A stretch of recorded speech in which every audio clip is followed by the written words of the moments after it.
HBN TV నేను సుమలత. తెలంగాణ రాష్ట్రంలో మన సమాజంలో కన్న తండ్రిని ఈ విధంగా చూస్తున్నారు. మన సమాజంలో తనకున్న ఆస్తులు 2 కొడుకులు 1 కూతురికి సమానంగా తన ఆస్తి పంచారని, ప్రతి నెల ఒకరు తండ్రికి అన్నం పెట్టాలని ఒప్పందం కుదుర్చుకున్నారు. కానీ ఏమండి అయిందా? త్వరగా రండి తిందాము. వస్తున్నానే. బా ఎంతసేపు ఇంకా వస్తున్నారా? వస్తున్నానాగా. చూడండి మధ్యాహ్నం నన్ను దేశపడానికి వస్తానాడు, ఇంకా రాలేదేందో. అన్నం పెట్టినట్టుంది. వెళ్ళొద్దా? టైం అవుతుంది కదా.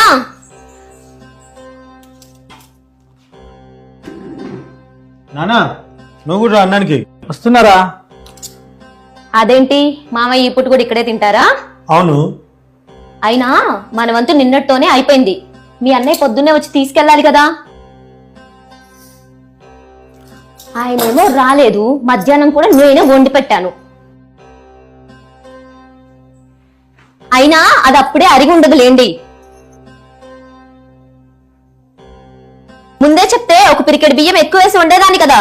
మన వరకే వండాను, తినండి.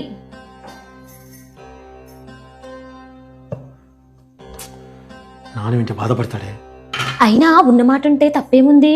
నీకేమన్నా ఎక్కువ పెట్టి నీ అన్నయ్యకి ఏమన్నా తక్కువ పెట్టాడా ఆస్తి? అయినా ముగ్గురు సమానమే అని ఆడపిల్లకు కూడా సమానంగా ఇచ్చాడు కదా ఆస్తి.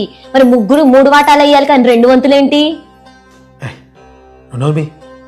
నానా నువ్వురా. ఇదిగో నా గురించి తెలుసు కదా. నువ్వు ఇలానే చేస్తే నేను నా కొడుకు దేని కిందనే పడి చేస్తాం. అయినా మొగుడు పిల్లల మధ్య ఈ మాయదారి సంతేంటో సుఖమే లేకుండా పోయింది.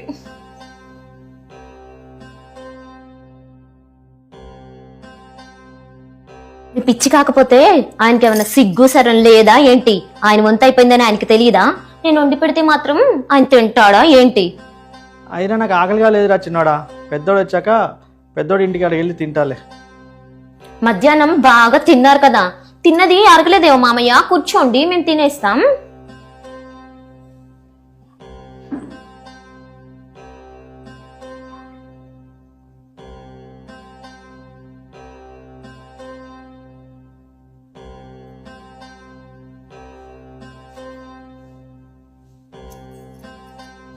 కొంచెం పెట్టుకోండి.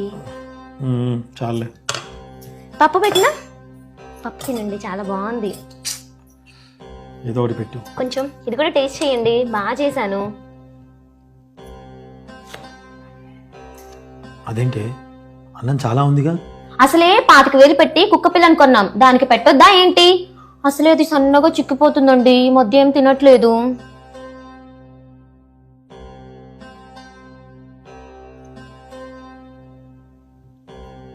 తినండి.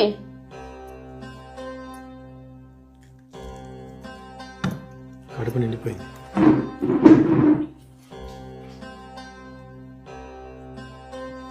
ఏమండి, నా బట్టలైతే నేను సర్దేసుకున్నాను. మీ బట్టలు కూడా సర్దుకొని బయట పెట్టండి. మామయ్య మీరేంటి ఇంకా షర్ట్ మార్చుకోలేదు? అసలే పండక్కి మా నాన్న పిలిచారు, నేను వెళ్ళాలి కదా. టైం అవుతుంది, వెళ్ళి బట్ట మార్చుకోండి. అలాగే అమ్మా. పద నాన్న.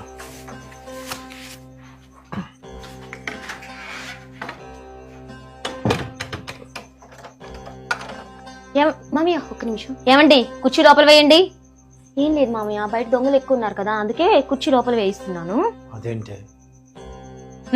మీరు వేయండి.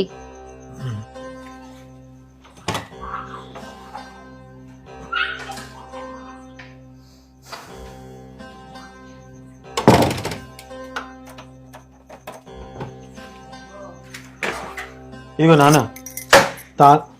ఒక నిమిషం. కాదు మామయ్య, నేను కానీ ఈయన కానీ మళ్ళీ వస్తే ఇబ్బంది అవుతుంది కదా. తాళం ఒకటే ఉంది, ఇంకోటి ఉంటే ఖచ్చితంగా మీకే ఇచ్చేదాన్ని. పర్లేదమ్మా, ఇక్కడ కూర్చుంటాలే. వెళ్ళొస్తా.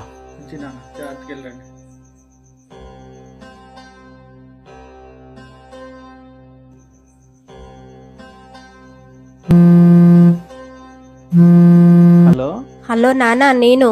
అమ్మా అన్నం తిన్నారా?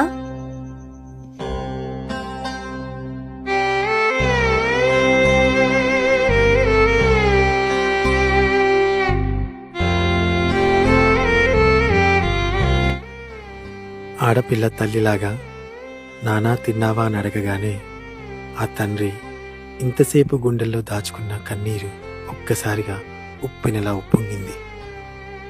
బిడ్డలకి సమానంగా ఆస్తి పంచితే ప్రేమను కూడా సమానంగా పంచుతారు అనుకున్నాడు, కానీ తను ఇలా వంతులు పాలవుతాడని ఊహించుండడు.